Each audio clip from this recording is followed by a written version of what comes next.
warahmatullahi wabarakatuh. Perkenalkan, nama saya Aliuddin Al-Huda. Saya adalah maba UIN Maulana Malik Ibrahim yang berasal dari Banyuwangi. Saya berasal dari Prodi Arsitektur, Fakultas Sains dan Teknologi dengan NIM 210606 1100009.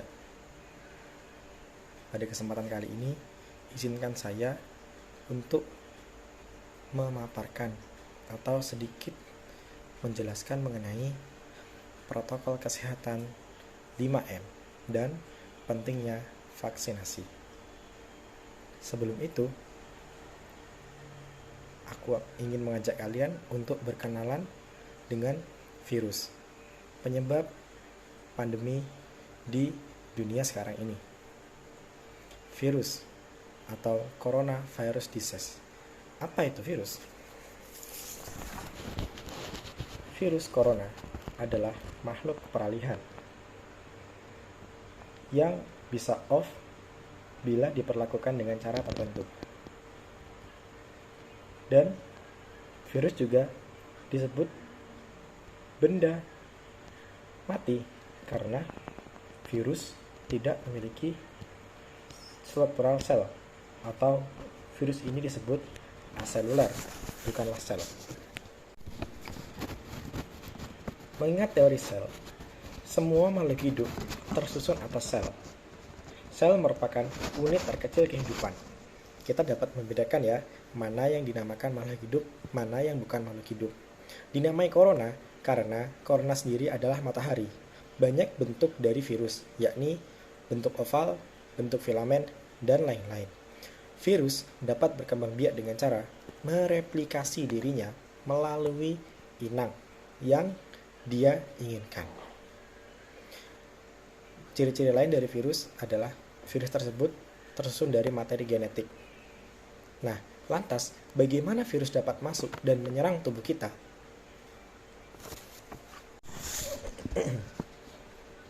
Virus dapat masuk dan menyerang tubuh kita melalui perilaku buruk kita. Ada seseorang yang terinfeksi virus, bersin maupun batuk, dan kita terkena paparannya ataupun menyentuh benda yang terkena percikan maupun terkontaminasi oleh batuk atau bersin yang disebabkan oleh orang yang terkontaminasi virus tersebut. Lantas virus bergerak melalui saluran pernapasan dan menuju ke komponen utama, yakni paru-paru. Virus memiliki kunci, yakni ACE2, yang digunakan untuk membuka rumah. Rumah adalah sel kita, dan virus ingin merampok rumah ataupun sel kita. Virus masuk, dan aksi sebenarnya pun dimulai. Virus menghack inti sel sehat. Kita ingat ya, pelajaran kita yang dulu mengenai biologi perkembangbiakan virus, ada dua kan, yakni daur litik dan daur lisogenik.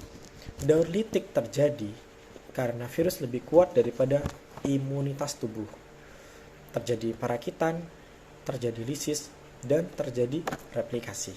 Sedangkan ketika daur lisogenik, imunitas dalam tubuh kita memiliki sistem pertahanan yang lebih baik dibandingkan cara kerja atau infeksi virus yang kita bahas daur litik ya. Kemudian virus pun melepaskan jutaan replikasi baru dalam tubuh di hitungan jam maupun hari. Mimpi buruknya setelah ini,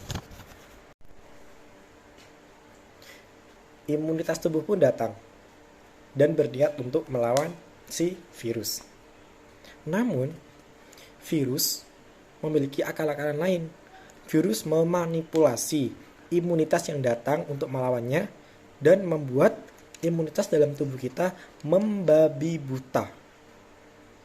Akibatnya, imunitas yang semula hanya menyerang virus untuk mempertahankan atau untuk melindungi diri kita, sekarang menjadi tidak karuan karena mereka telah dimanipulasi oleh virus tersebut, sehingga virus menyerang organel-organel yang semula baik di dalam tubuh kita.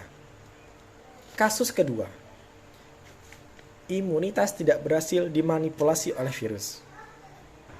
Hal ini sungguh membaik karena imunitas tidak akan kembali merusak diri kita. Saat ini solusinya adalah melatih imunitas kita. Vaksin salah satu cara untuk melatih imunitas kita. Lantas bagaimana cara kerja vaksin? Cara kerja vaksin AstraZeneca. Dalam vaksin AstraZeneca mengandung virus yang telah dilemahkan dan protein spike digabungkan lalu disuntikkan ke dalam tubuh kita. Tubuh kita pun merespon karena yang dimasukkan bukanlah virus asli, yakni virus yang telah dilemahkan. Seperti tentara Indonesia yang banyak dilatih akan mampu sewaktu-waktu ketika datang penjajah menjajah Indonesia, tentara tersebut sudah siap. Nah, sama seperti juga imunitas juga akan siap ketika virus corona atau virus-virus lain yang datang masuk ke dalam tubuh kita, mereka sudah siap dan dapat membantu melawan sehingga tidak terjadi berbagai hal yang memburuk di suatu waktu. Next. Dan selanjutnya yang perlu menjadi catatan ialah ketika seseorang divaksin bukan berarti virus tidak bisa masuk. Vaksin cara kerjanya untuk meningkatkan daya tahan imunitas tubuh, bukan untuk menolak virus masuk. Banyak orang yang bilang setelah divaksinasi, saya kebalik. Saya jadi Superman, kemana-mana gak bakal kena atau terinfeksi virus. Ini salah. Vaksin berfungsi untuk antibodi siap melawan, sedangkan ketika orang yang tidak divaksin tidak punya tentara untuk siap melawannya. Beberapa hal yang kemudian harus kita lakukan saat vaksinasi ada banyak. Kita tidak boleh menderita penyakit bawaan seperti diabetes, hipertensi, dan lain-lain. Vaksin ini penting sekali karena ada dua. Satu, sudah masuk list WHO. Yang kedua, disetujui oleh Badan BPOM yang tentunya aman dan cukup ampuh untuk dipakai. Selain vaksin, kita atau masyarakat Indonesia khususnya juga menerapkan yang namanya 5M. Yang pertama, memakai masker. Yang kedua, menjaga jarak, mencuci tangan dengan benar, menjauhi kerumunan, serta mengikuti protokol kesehatan. Baik, kita bahas yang pertama, memakai masker. Bagaimana cara memakai masker yang benar? Saya berikan contoh.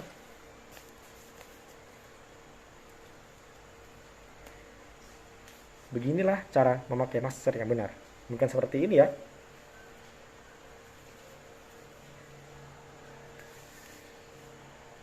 Ataupun seperti ini.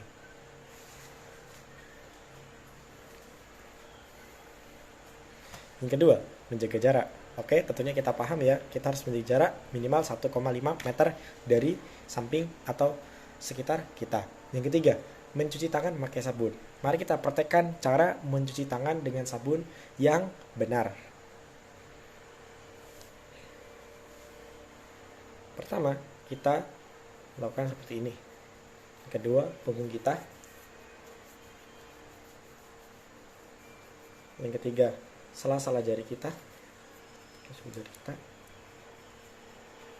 Saling mengunci. Selanjutnya, ujung. Yang keempat adalah menjauhi kerumunan. Dan yang terakhir adalah mematuhi protokol kesehatan. Oke, dari sini kita sadar bahwasanya pandemi ini butuh perhatian bukan dari beberapa orang, tetapi semua kalangan orang di dunia ini.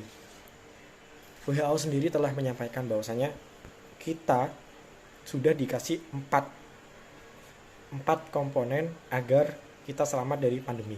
Yang pertama adalah kita harus merubah perilaku. Perubahan perilaku seperti dari semula kita jorok menjadi bersih, semula kita tidak disiplin menjadi disiplin. Karena apa? Dulu pernah terjadi pandemi yang sangat hebat melebihi pandemi COVID-19 ini, yakni Black Death yang terjadi tahun 1300-an. Pada zaman-zaman segitu, orang mana mungkin ketika mereka makan cuci tangan, ketika mereka pulang dari sesuatu membasuh tangan bersih-bersih, tidak mungkin. Lantas apa yang menjadi Black Death itu sudah tiada, virus Black Death itu sudah berakhir karena mereka merubah perilaku atau merubah pola pikir mereka ke jorok menjadi higienis. Dan pembelajaran ini tentunya tidak perlu diingatkan oleh Satpol PP ataupun aparat. Hal ini pasti sudah terjadi pembelajaran di kalangan ibu-ibu ataupun sekolah dan tidak perlu diingatkan lagi oleh aparat maupun Satpol PP. Realitanya sekarang kebalik, Satpol PP maupun aparat yang mengingatkan. Yang kedua, kita melakukan surveillance atau mensurvei yang sakit mana, orang yang telah terinfeksi virus COVID-19 mana, kita isolasi, kita cari siapa saja yang telah bertemu dengan mereka, lalu kita tes, dan seterusnya, dan seterusnya. Langkah yang ketiga, vaksin tadi. Vaksin tadi merupakan langkah ketiga. Langkah keempat yakni perawatan intensif. Ini langkah terakhir ketika seorang sudah terinfeksi virus COVID-19. Aku ingatkan sekali kembali bagi beberapa orang yang menolak vaksin, yang menolak untuk disuntik vaksin, karena virus atau pandemi ini bukanlah masalah individualis. Vaksin bersifat sosialis, bukan hanya melindungi diri kita semata, namun keluarga kita, kerabat kita, tenaga medis, seluruh dunia ini akan dilindungi oleh yang namanya perubahan sikap. Jika tidak perlu perubahan sikap, ada sekelompok orang yang tidak mau. Jangan salahkan ketika seorang itu yang malah menemukan diri kita sendiri, lalu gagal pergerakan vaksin ini. Jadi pesan saya untuk teman-teman, meski efisiensi dan dalam masa uji 1-2 di WHO adalah masa percobaan, kita tentunya yakin untuk perubahan. Apalagi kita seorang yang muslim saintifis, kita sangat memerlukan perubahan. Oleh karena itu, tetap jaga kesehatan, patuhi protokol, dan selalu jaga imunitas tubuh dengan cara-cara yang telah saya sebutkan tadi. Oke, mulai dari awal, protokol kesehatan 5M dan vaksinasi sudah lengkap saya jelaskan. Kurang lebihnya mohon maaf. Assalamualaikum warahmatullahi wabarakatuh.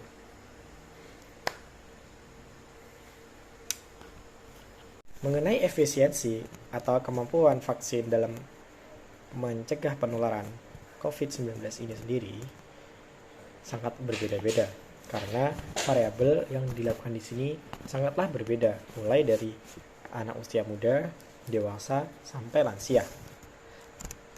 Sebenarnya virus SARS-CoV-2 ini atau SARS-CoV-2 tidak terlalu mematikan, karena dulu sebenarnya sudah ada SARS-CoV-1, cuman gak ada yang dengerin. Hal ini sudah terdeteksi di Cina tahun 2003. Sudah outbreak di Cina tahun 2002. Virus sendiri akan mati dalam 14 hari. 1-5 hari dia cepat menurun reproduksinya, 5-10 dia sudah tidak lagi, sampai ke hari 14 dia mati. Dalam kondisi tubuh normal, artinya orang yang sehat ketika terkena ketika terkena virus, mereka akan otomatis sehat sendiri atau sembuh.